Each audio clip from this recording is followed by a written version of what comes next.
Perang dagang berlanjut. Apa serangan Amerika selanjutnya? Video berikut ini adalah informasi berdasarkan data valid yang telah dikaji oleh para pakar sehingga bukan saja memprediksi, namun bisa dijadikan acuan pemerintah untuk membuat kebijakan. Kita semua tahu bangsa Indonesia saat ini sedang euforia masalah Kalimantan dan jangan pernah pindah ke hati mantan. Itu menjadi diskusinya. Tetapi mengelola negara tidak boleh berhenti di satu sektor itu saja. Kembali ke video sebelum ini. Kita mengatakan BUMN sebaiknya tidak di bawah kementerian. Buatlah seperti Temasek Singapura, pakai undang-undang PT, undang-undang perusahaan saja, tidak di bawah undang-undang kementerian. Adakah yang mulai paham dengan maksud video tersebut? Begini strategi besar perang Amerika versus China, atau dalam bahasa akademi militernya adalah Thucydides Trap War. Kalau menterinya belum pernah ikut Lemhanas, pasti nggak paham apa itu Thucydides, sehingga kebijakan sering salah lihat perang antar negara. Bahkan dianggapnya nggak ada yang namanya warfare itu. Perang itu seakan sudah selesai sejak Perang Dunia Kedua berakhir di tahun 45. Sekarang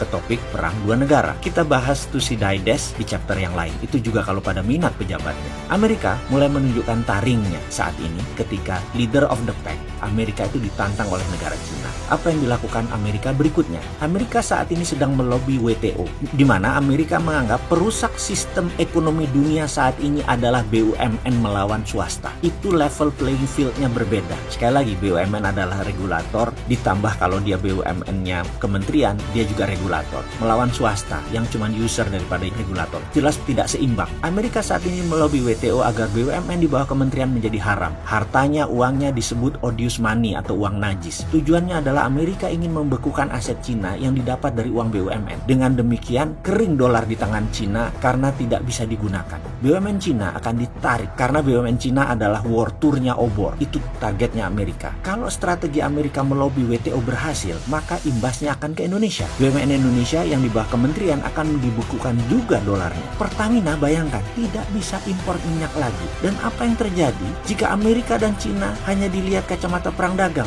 Ya bubarlah Indonesia. Jadi sekali lagi, Amerika dan Cina itu bukan perang dagang. Itu benar-benar perang abad 21. Jadi jangan naif melihat keduanya.